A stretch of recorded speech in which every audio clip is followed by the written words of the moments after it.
Hello friends, welcome back to my YouTube channel learning academy 2.0। तो कैसे हैं आप सब? आई होप आप लोग अच्छे होंगे। तो आज के इस वीडियो में हम लोग बिहार बोर्ड क्लास 10th के ज्योग्राफी के चैप्टर 6 खंड क का चैप्टर 6 इकाई 6 जो है मानचित्र अध्ययन उच्चावच निरूपण, इस चैप्टर के वस्तुनिष्ठ प्रश्न और लघु उत्तरीय प्रश्न को सॉल्व करने वाले हैं। तो आइए बिना टाइम वेस्ट किए आज का वीडियो शुरू करते हैं और लघु उत्तरीय प्रश्न और वस्तुनिष्ठ प्रश्नों को सॉल्व करते हैं। लेकिन उससे पहले आप सभी से हमेशा की तरह एक छोटी सी रिक्वेस्ट है कि अगर आप हमारे यूट्यूब चैनल पर पहली बार विजिट कर रहे हैं तो प्लीज़ हमारे यूट्यूब चैनल को सब्सक्राइब करके बेल नोटिफिकेशन पर क्लिक कर लीजिए, जिससे आने वाले हर वीडियो के हर लाइव क्लासेस की नोटिफिकेशन आपको समय समय पर मिलती रहे। तो आइए वीडियो शुरू करते हैं।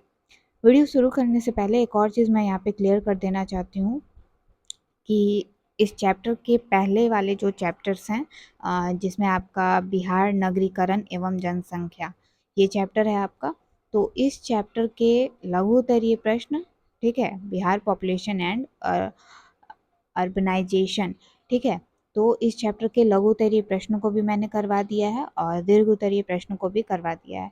अगर आप पीछे के जो भी चैप्टर्स हैं उनका प्रश्नोत्तर करना चाहते हैं तो आप चैनल पर जा कर के लाइव सेक्शन में भी देख सकते हैं। वहाँ लाइव में भी मैंने इस सारे चैप्टर के प्रश्नोत्तर करवाए हैं और वीडियो के तौर पे भी जो है वो इसे अपलोड कर दिया है। ठीक है, वीडियो भी बना करके मैंने अपलोड किया है और लाइव भी मैंने पढ़ा दिया है। तो जो बच्चे लाइव करते होंगे तो वो लाइव में कर चुके होंगे, और जो हमारे चैनल पर आज पहली बार विजिट कर रहे हैं वो किसी भी थ्रू से, मतलब लाइव के थ्रू या वीडियो के थ्रू सारे प्रश्नों का उत्तर देख सकते हैं। साथ ही हमारा एक और चैनल है लर्निंग अकेडमी, वहाँ पर क्लास 10th के मैथ और साइंस की क्लासेस जो है वो होती हैं। वहाँ पर आपको मैथ और साइंस की वीडियोस जो हैं वो मिल जाएंगी, और एग्ज़ाम टाइम में बाकी सारे सब्जेक्ट के भी क्लासेस मैं करवा देती हूँ। जो भी इंपॉर्टेंट क्वेश्चन आंसर होते हैं, जो भी इंपॉर्टेंट चीज़ें होती हैं बाकी अदर सब्जेक्ट का, वो सारी चीज़ें मैं क्लियर करवा देती हूँ। ठीक है, तो आप उस चैनल को भी सब्सक्राइब कर सकते हैं, लिंक नीचे डिस्क्रिप्शन बॉक्स में दिया हुआ है।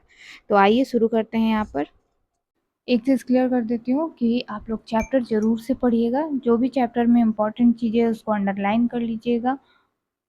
ठीक है, यहाँ पे पर्वत के बारे में कुछ चीज़ें दी गई हैं, यहाँ नीचे पठार के बारे में दी गई हैं। तो पठार क्या होता है, पर्वत क्या होता है, वी आकार की घाटी क्या होती है, जलप्रपात क्या होता है, ये सब आपको हो सकता है कि एग्ज़ाम में आए। ठीक है, तो उसके लिए आपको करना क्या है, करना बस इतना है कि इन सारे टॉपिक को अच्छे से पढ़ लेना है, समझ लेना है। ठीक है, देखिए हैश्योर विधि यहाँ पे दिया हुआ है नीचे में, ये हैश्योर विधि है, तल चिन्ह है, पर्वतीय छायाकरण है।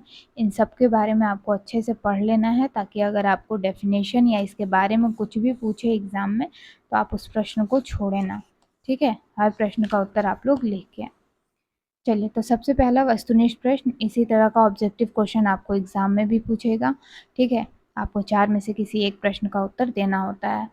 टोटल 80 प्रश्न आपके रहेंगे ऑब्जेक्टिव में, जिसमें आपको 40 ऑब्जेक्टिव सही सही लगाना होगा और 40 सब्जेक्टिव के रहेंगे, और 20 नंबर का प्रैक्टिकल आप लोग का पहले हो जाएगा।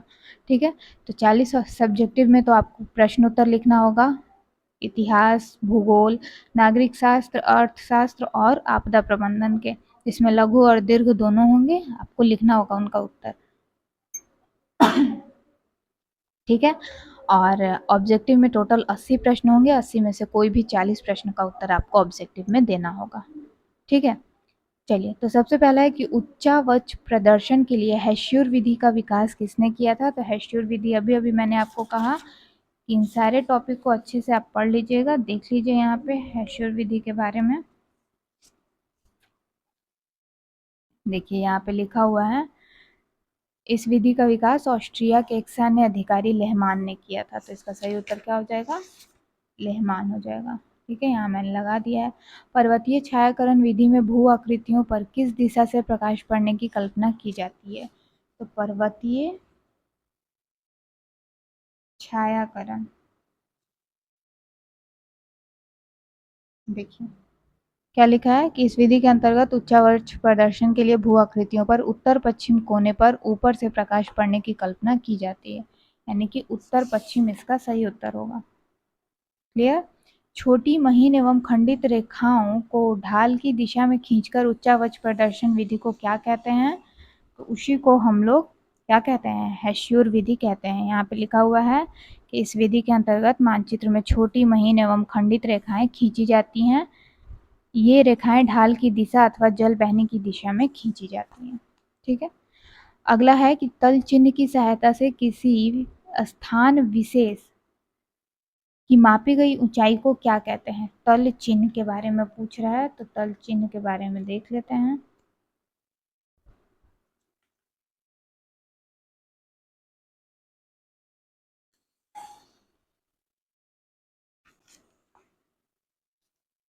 यहाँ पे है, वास्तविक सर्वेक्षण के द्वारा भवनों, पुलों, खंभों, पत्थरों जैसे स्थायी वस्तुओं पर समुद्र तल से मापी गई ऊंचाई को प्रदर्शित करने वाले चिन्ह को तल चिन्ह कहा जाता है। फीट अथवा मीटर किसी एक इकाई में लिखा जाता है। ऊंचाई को हम लोग क्या कहते हैं?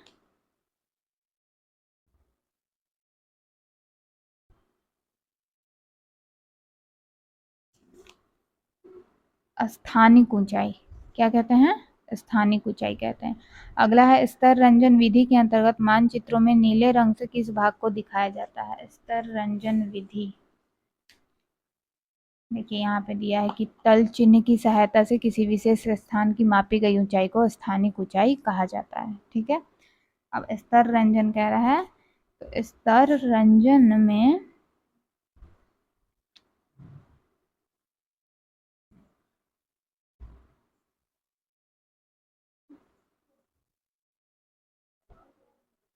नीले रंग से, तो नीले रंग से किसको दिखाया जाता है? नीले रंग से जलीय भाग को दर्शाया जाता है। यहाँ अंडरलाइन कर लेंगे कि स्तर रंजन में मैदान को हरे रंग से दिखाया जाता है और पर्वतों को बादामी हल्का कत्थई रंग से दिखाया जाता है, जबकि बर्फीले क्षेत्र को सफेद रंग से। तो आपको जरूरी नहीं है कि जो आपके बुक में आया है जलीय भाग जो कि नीले रंग से दिखाया जाता है वही आए एग्जाम में। हो सकता है कि आपको पूछ दे कि मैदान को किस रंग से दिखाया जाता है, या पर्वत को, या फिर बर्फीले क्षेत्र को। तो आपको ये याद रखना पड़ेगा, तभी आप इसका उत्तर लगा पाएंगे। ठीक है।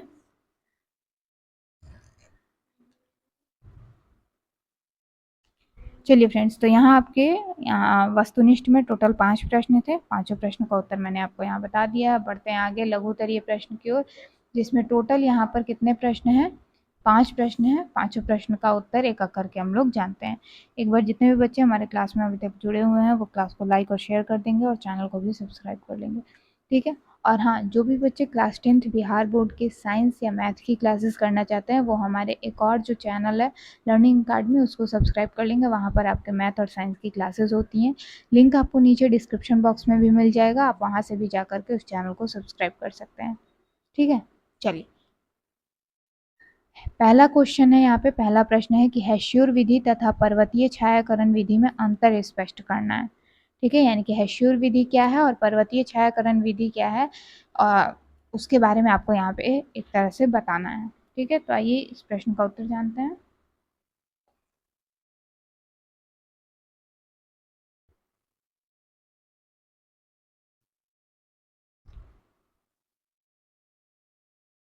देखिए, जो हेस्यूर विधि होता है उसमें किसी मानचित्र में छोटी, बारीक और खंडित रेखाओं की सहायता से उच्चावच को निरूपित किया जाता है। ठीक है।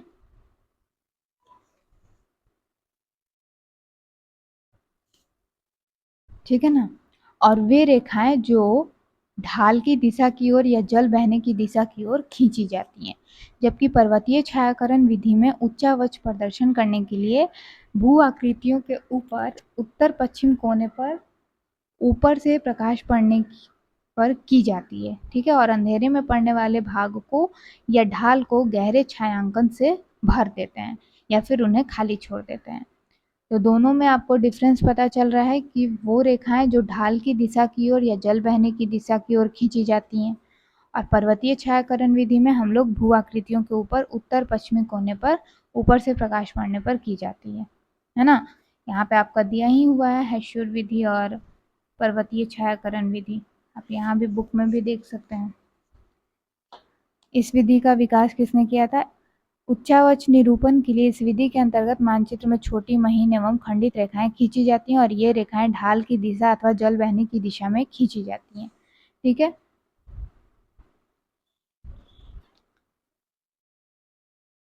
उसके बाद है फलतः अधिक या तीव्र ढाल वाले भागों के पास-पास इन रेखाओं को मोटी एवं गहरी कर दिया जाता है, जबकि मंद ढालों के लिए ये रेखाएं पतली एवं दूर-दूर बनाई जाती हैं।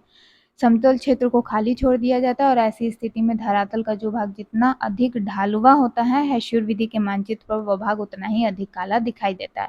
इस विधि से मानचित्र काफी आकर्षक एवं सजीव दिखता है तथा इससे ढाल प्रगणता का सही ज्ञान हो पाता है, परंतु इस विधि से उच्चावच प्रदर्शन करने में काफी समय और मेहनत लगता है। वहीं पर्वतीय छायाकरण विधि में क्या बोला कि इसके अंतर्गत उच्चावच प्रदर्शन के लिए भू आकृतियों पर उत्तर पश्चिम कोने पर ऊपर से प्रकाश पड़ने की कल्पना की जाती है। इस कारण अंधेरे में पड़ने वाले हिस्से को या ढाल को गहरी आभा से भर देते हैं, जबकि प्रकाश वाले हिस्से या कम ढाल को हल्की आभा से भर देते हैं या फिर छोड़ भी देते हैं या फिर खाली भी छोड़ सकते हैं। तो इस विधि से पर्वतीय देशों के उच्चावच को प्रभावशाली ढंग से दिखाना संभव होता है, परंतु इन मानचित्रों से भी ढाल की मात्रा का सही ज्ञान नहीं हो पाता है। बेसिकली आपसे हेस्यूर विधि और पर्वतीय छायाकरण विधि के बीच में डिफरेंस पूछा था, जो कि मैंने आपको समझा दिया है। ठीक है, आप इसको इस तरह से लिख सकते हैं या फिर अंतर जो है वो आपको एक और तरीका से लिखा जाता है, बीच में लाइन करके इधर एक टॉपिक के बारे में, इधर एक टॉपिक के बारे में, या फिर जबकि करके भी लिख सकते हैं कि हेस्यूर विधि में ये चीज़ें होती हैं, जबकि पर्वतीय छायाकरण विधि में इस प्रकार की चीज़ें होती हैं। तो आप इनमें से किसी भी तरीके से इन प्रश्नों का उत्तर जो है वो लिख सकते हैं। ठीक है, आगे बढ़ते हैं। अगला प्रश्न कह रहा है हमारा,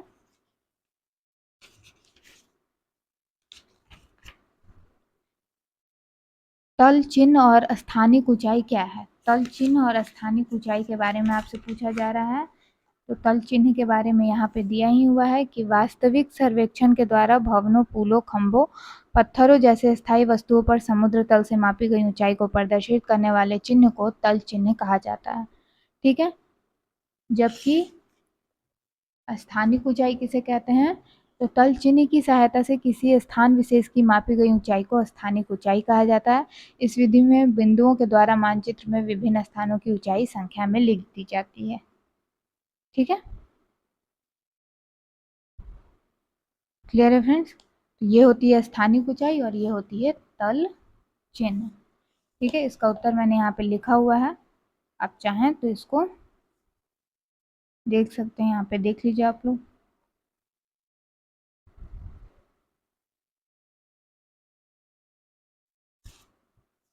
ठीक है, चलिए तीसरा जो प्रश्न है वो यहाँ पे लिखा ही हुआ है। समोच्च रेखा से आप क्या समझते हैं वो भी आपका यहाँ पे दिया हुआ है।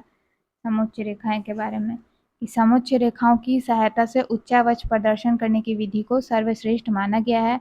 यह एक मानक विधि है। वस्तुतः समोच्च रेखाएं भूतल पर समुद्र जल तल से एक समान ऊंचाई वाले बिंदुओं स्थानों को मिलाकर मानचित्र पर खींची जाने वाली काल्पनिक रेखाएं हैं और इन रेखाओं को क्षेत्र में संपन्न किए गए वास्तविक सर्वेक्षण के आधार पर खींचा जाता है।